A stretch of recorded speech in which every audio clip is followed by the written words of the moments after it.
Et nous voulons encore te bénir, Père. Nous voulons te dire merci. Je veux bénir ton Saint-Nom, car jusqu'ici, tu nous as secourus. Jusqu'ici, ta fidélité ne nous a point fait défaut.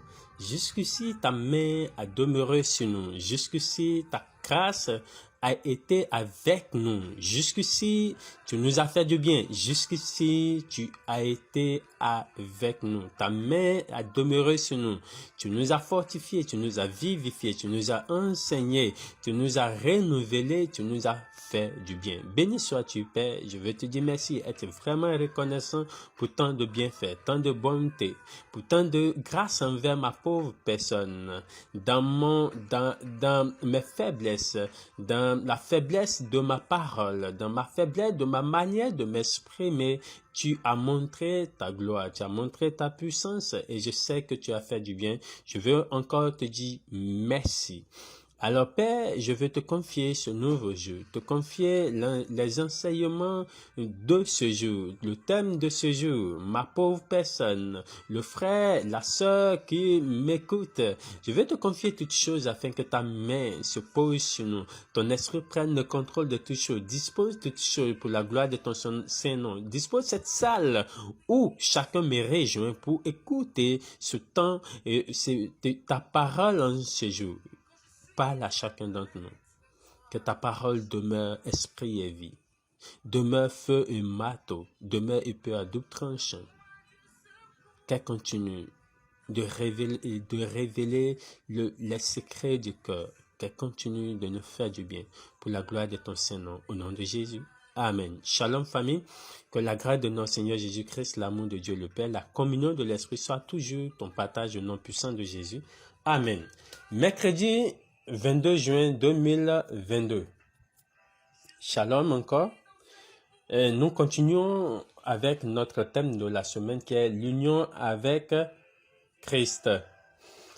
Spécialement en ce jour, nous aurons pour sous-thème les impacts de notre union avec le Saint-Esprit. Les impacts de notre union avec le Saint-Esprit.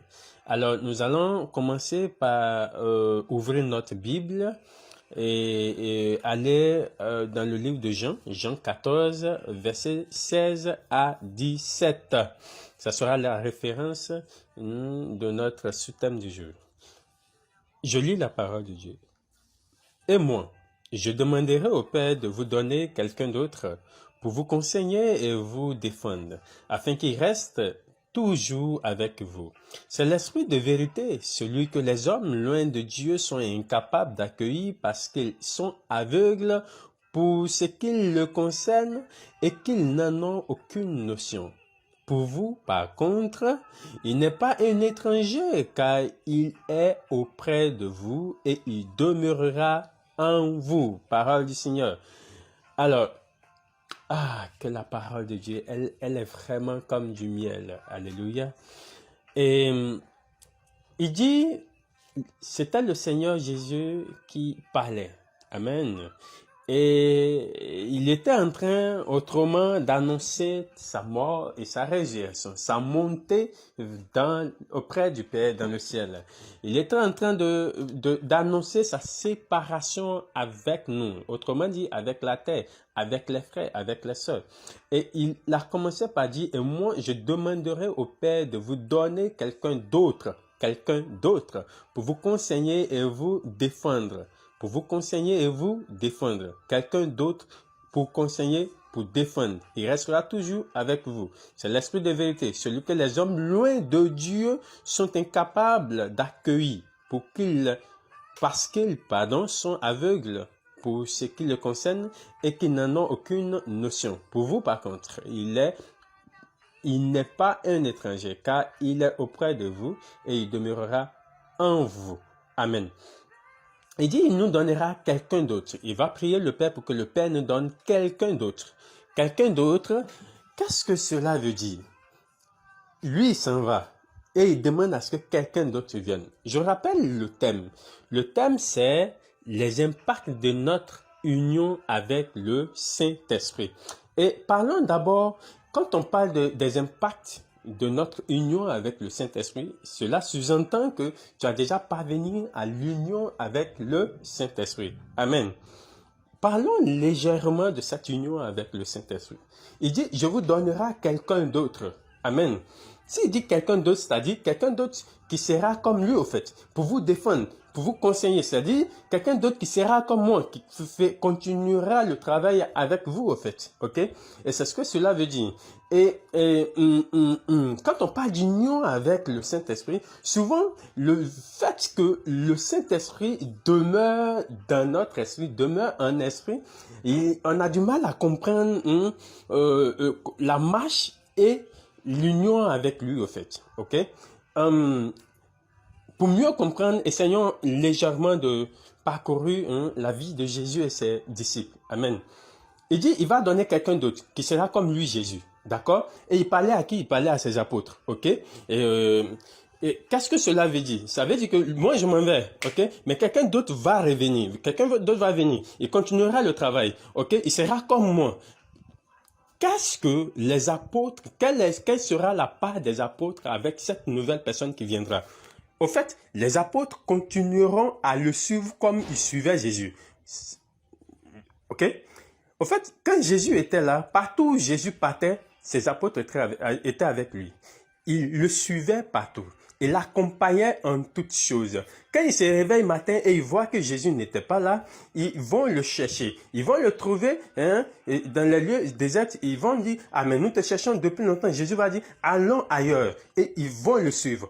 Vous voyez, ils partaient partout où Jésus partait. Ils étaient partout, ils accompagnaient Jésus dans tous les lieux où il partait. Et il ne partait pas ailleurs où Jésus n'était pas. Il ne partait pas dans un endroit où Jésus ne partait pas. Ils étaient dans tous les lieux avec Christ. Amen.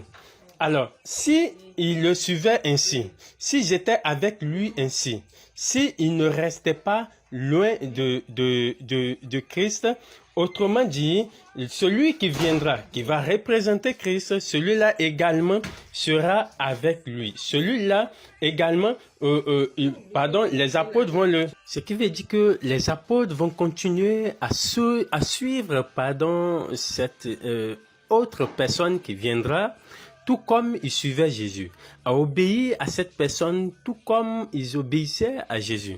Et c'est ce que le Seigneur nous demande au fait. Et c'est ça au fait l'union avec le Saint-Esprit. Suivre le Saint-Esprit tout comme les apôtres ont suivi Jésus. Obéir à l'Esprit tout comme les apôtres ont obéi à Jésus. Et dire les paroles que Jésus demande de dire. Jésus a dit, lorsque vous irez, dites que le royaume de Dieu est venu jusqu'à vous. Convertissez-vous et croyez à la bonne nouvelle. Et les apôtres sont allés en mission et ils ont proclamé cette même parole que Jésus leur a demandé de proclamer. Et c'est de ça il s'agit. Lorsque le Saint-Esprit également te dira de dire, tu diras. C'est ce qui conduit à l'union avec le Saint-Esprit. Amen. Alors si cette union avec le Saint-Esprit est donc à ce niveau, nous pouvons donc parler maintenant de l'impact de cette union. Amen. Alors, nous allons voir quelques impacts. Nous allons voir certainement 4 impacts. Ok. Le premier impact, c'est que nous commençons à marcher selon lui. Autrement dit, nous commençons à marcher selon le Saint-Esprit. Amen. Prenons le livre de Galates 5, verset 25. Il dit, si nous vivons par l'Esprit, marchons aussi selon l'Esprit. Ça, c'est version Louis II. Okay? Prenons un peu la version Parole vivante qui dit comme ça. Il dit, puisque l'Esprit est la source de votre vie, laissons-nous aussi conduire par lui, suivons ses indications et agissons comme il le désire. C'est-à-dire que notre vie elle aussi soit spirituelle. Amen.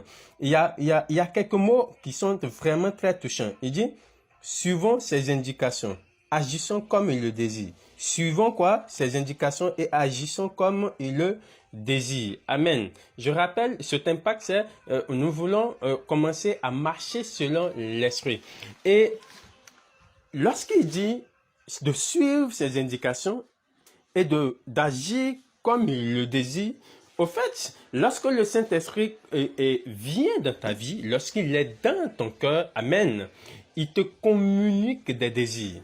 Il va te donner des envies. Il aura ces envies. La Bible parle des envies, des désirs de l'esprit qui sont contraires aux désirs de la chair. Vous voyez? Donc, le Saint-Esprit a des désirs propres. Ok? Ici, il a dit quoi? D'agir comme il le désire et de suivre ses indications. Amen. Donc, il va te donner des signaux. Il va te dire, non, au fait, aujourd'hui, j'aimerais que tu te réveilles à 5 heures et que tu commences à prier en langue. Et tu vas commencer à prier en langue. Tu vas commencer à prier en langue. Je me rappelle un jour, alors que j'étais à la maison, je crois, ça fait quelques années, j'étais à la maison et un coup, j'avais juste envie de m'éclater en priant en langue. J'avais juste envie de m'éclater en priant en langue. J'ai pas su retenir et j'ai commencé à m'éclater en priant en langue. Je priais en langue de toute ma voix. Et je ne comprenais pas, je ne savais pas la raison pour laquelle je devrais le faire. Et quand j'ai fini le soir venu, j'ai été j'ai fini bien sûr. Lorsque j'ai prié en langue jusqu'à un moment donné, le désir est parti et j'ai compris que voilà, bon, c'est fini. Et j'ai arrêté donc de prier en langue. Le soir venu, j'étais là et je me demandais pourquoi est-ce que je priais comme ça dans la journée. Et voici un parent qui va venir et qui va me dire, ah, tu sais, le Seigneur m'a épargné aujourd'hui d'un accident et que je ne sais même pas comment les choses se sont passées. Quand elle m'a raconté ça, je dis, oh, d'accord, je me suis rappelé de ce sanglot, de ce désir puissant de prier en langue dans la matinée. Et c'est au fait, c'est ça le désir de l'esprit. Amen. L'esprit va t'amener à faire sans que tu ne le saches. L'esprit va t'amener à méditer. Il va te donner l'amour de la méditation, le désir de méditer. Tu vas te lever. Tu vas donc obéir à ce désir. J'appelle ça la conduite spirituelle. Ok? Et ça, c'est important. C'est important.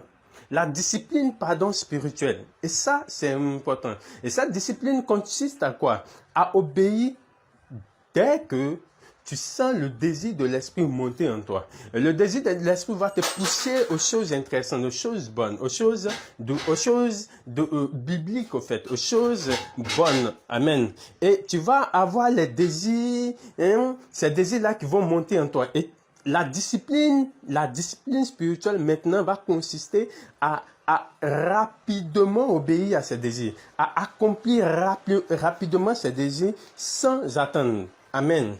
Amen. Le livre de 1 Jean, verset 3, verset 9 nous dit comme ça: quiconque est né de Dieu ne pratique pas le péché, parce que la sémence de Dieu demeure en lui et ne peut pécher parce qu'il est né de Dieu. Amen. Il dit quoi? La sémence de Dieu. Il parle de la sémence de Dieu. Il dit il ne pratique pas le péché. Pourquoi? Parce que la sémence de Dieu, au fait, est en lui. C'est la sémence de Dieu qui est en lui qui l'amène à ne pas pratiquer le péché. Et cette sémence, c'est qui? Cette sémence, au fait, c'est son esprit qui nous a donné, qui nous donne des envies, qui nous communique, lui, ses envies. Amen. Au fait, comment ça marche? Prenons un peu le livre de Galates 5, 16 à 17. Nous allons comprendre comment ce truc marche. Il dit, je dis donc, marchez selon l'esprit et vous n'accomplirez pas les désirs de la chair. Car la chair a des désirs contraires à ceux de l'esprit et l'esprit en a de contraires à ceux de la chair. Ils sont opposés entre eux afin que vous ne fassiez point ce que vous voudriez. Ok? Alors, il dit quoi? Marchez selon l'esprit et vous n'accomplirez pas les désirs de la chair. J'ai envie de dire, marchez selon les désirs de l'esprit et vous n'accomplirez pas les désirs de la chair. Donc, c'est une affaire de désir qui va monter en toi. Et avant que l'esprit ne vienne en toi, tu avais des désirs. Okay? Tu avais une seule proposition de désir. C'est la proposition des désirs de ta chair. Lorsque l'esprit vient, l'esprit te communique lui aussi ses désirs. Amen. Et les désirs de l'esprit, selon que tu es uni, selon le degré de ton union avec le Christ, pourra surpasser les désirs de ta chair. Et vu que je parlais de la discipline spirituelle tout à l'heure, tu pourras obéir systématiquement aux désirs de l'esprit. Et cela va créer en toi un réflexe. Amen. Et tu pourras naturellement marcher selon l'esprit. Amen. Le deuxième impact, c'est celui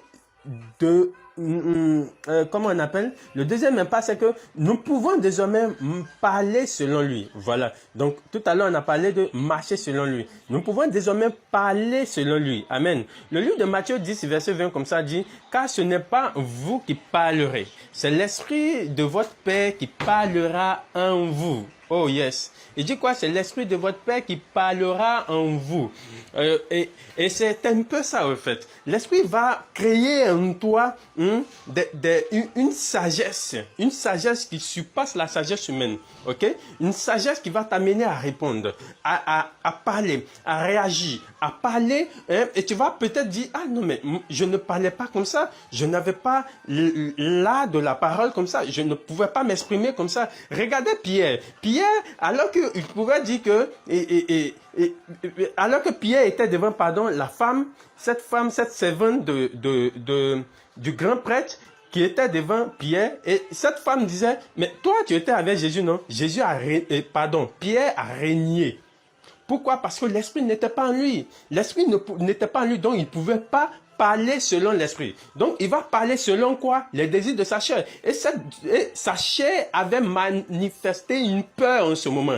Et le désir de sa chair, c'est que qu'on ne me tue pas. Donc, du coup, il va réagir. Il peut dire, je ne le connais pas, avec des imprécations. Je ne connais pas cet homme devant une femme. Amen. Regardez ce même homme, lorsque le Saint-Esprit est venu, dans le livre des Actes des Apôtres, chapitre 2, cet homme va s'élever, il va sortir, il va annoncer l'évangile devant 3000 personnes.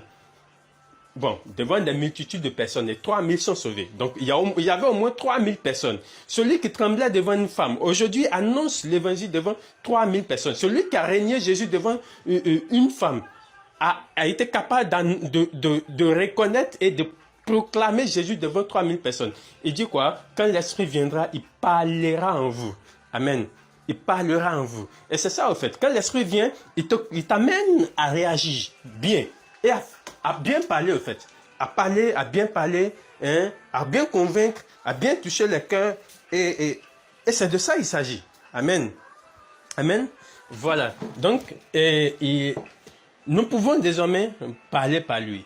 Et bon, prenons aussi le livre de Luc 6, verset 45, comme ça, qui dit, l'homme bon tire des bonnes choses du bon trésor de son cœur.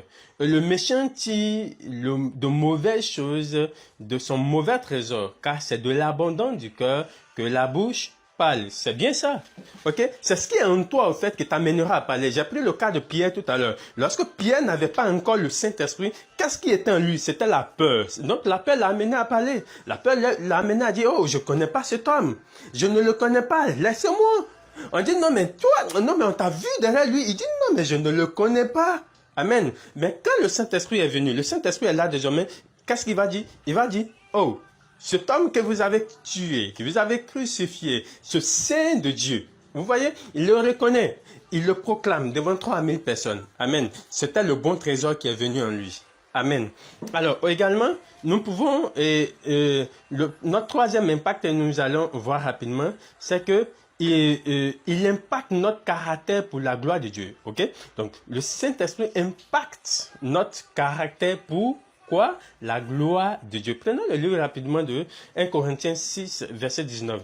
Il dit, ne savez-vous pas que votre corps est le temple du Saint-Esprit qui est en vous, que vous avez reçu de Dieu et que vous ne vous appartenez point à vous-même. Et ok, vous voyez, le Saint-Esprit prend le contrôle de ce qui lui appartient. Le Saint-Esprit descend dans notre vie et nous ne nous appartenons plus. En fait, le Christ nous avait payé, nous avait racheté, ok, et il nous a confié à lui. Donc, il sait que nous sommes son temple. Il sait que c'est sa maison, en fait. C'est comme Christ qui a payé la maison et dit, bon, ok, je m'en vais à un Saint-Esprit.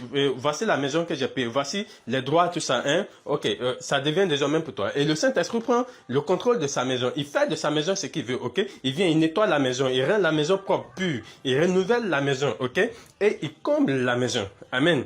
Si nous voyons ça comme ça, prenons rapidement le livre de Galates 5 maintenant, verset 22. Lorsqu'il vient maintenant, il va créer la maison selon lui. Amen. Je vais lire rapidement ce passage selon la parole vivante, hein, avec la version parole vivante. J'ai dit quoi? Le verset 22, Galates 5, verset 22 à 23. Car l'Esprit de Dieu produit bien bien d'autres choses.